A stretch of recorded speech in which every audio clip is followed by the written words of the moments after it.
Welcome to the Sunriver Anglers Fly Tying Corner, where each month we bring you a new fly pattern to give a try to on our Central Oregon lakes and rivers.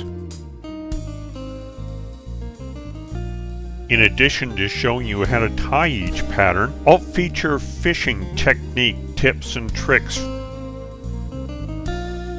and I'll cover some of the entomology behind each pattern to help gain a better understanding of the bugs that we're trying to imitate. I have field tested each of the patterns that I feature each month to make sure that they catch fish. I'll cover tying instructions for the fly as well as materials to help you be able to recreate these patterns on your own vise. For this month's pattern, I'm going to tie an October Caddis Skater. This is an excellent fly that I've had good success with during the October Caddis hatch on the Lower Deschutes River, and also in some of our area lakes up near the mouth of, say, the Upper Deschutes River in Crane Prairie, or the Cultus River on Crane Prairie. So give this one a try. I think you'll like it. So let me review the materials for this pattern. I'll go through them one by one so you can understand why I've chosen each material. For a hook, I'm going to use a Firehole 718 in a size 10.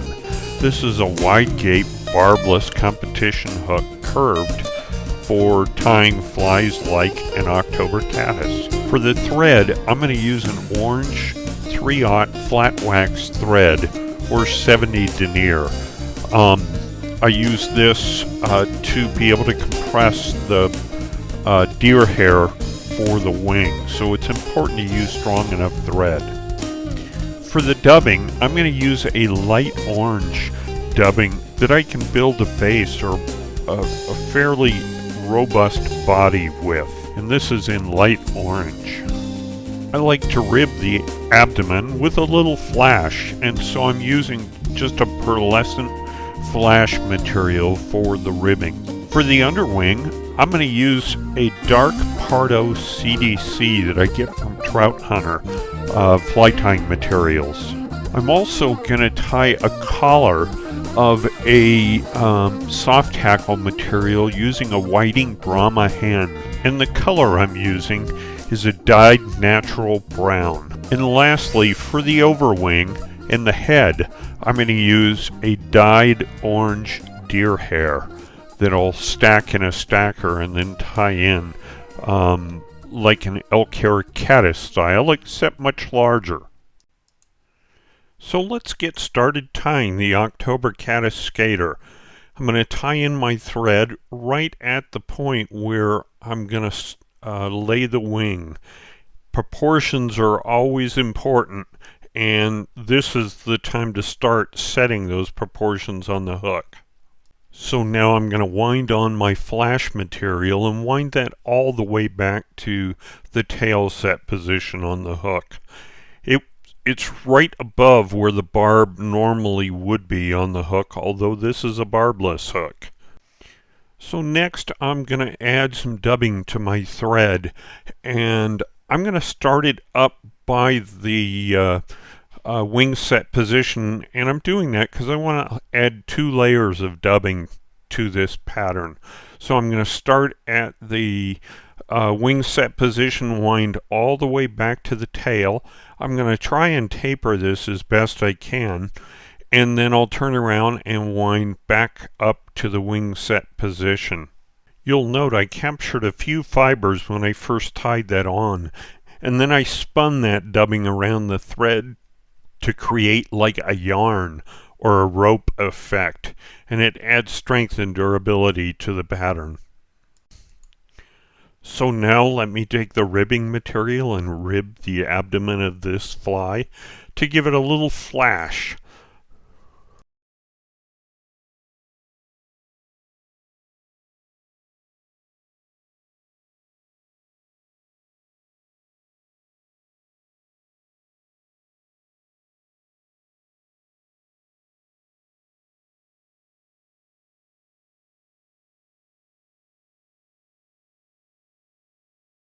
Now I've taken two CDC feathers and laid them flat on top of one another, and I'll measure that out on the hook. I want this to extend just a little bit beyond the abdomen of this pattern, and I'll bunch them together, and I'm going to tie them on right at the wing set position, and this will form my underwing of CDC.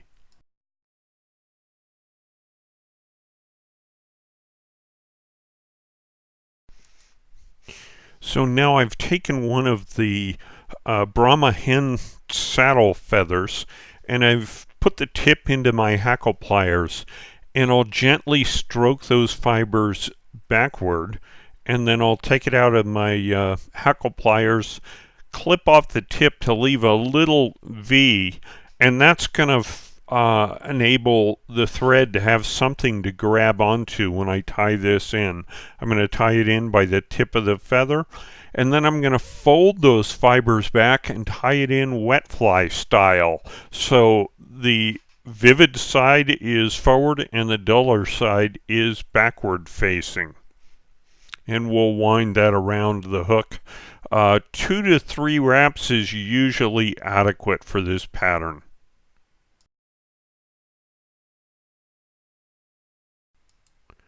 So I'll tie that off and clip off the excess, and if I need to, I can do a little cleanup at this point.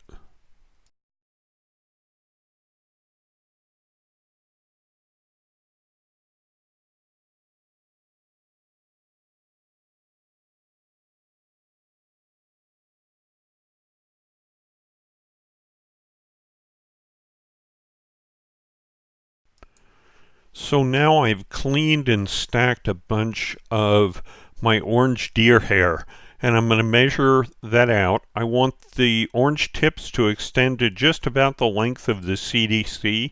The little black tips beyond that will go just beyond the CDC. And I'm going to cut the butts off. I'll pre-cut this, and then I'm going to tie it in right at that base of the hackle and leave a tuft of deer hair facing upwards. So I'll tie that on with a couple solid wraps, and then I'll wind through the butts, and then I'll spend some time just cleaning up the head of this pattern.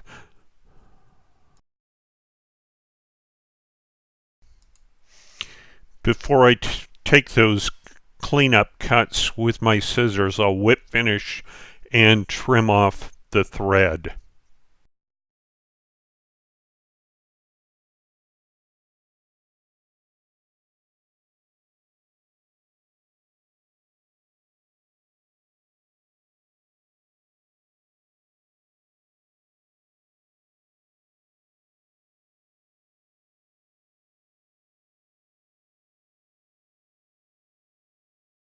So one of the last things I like to do on this pattern is to open up the view of the abdomen.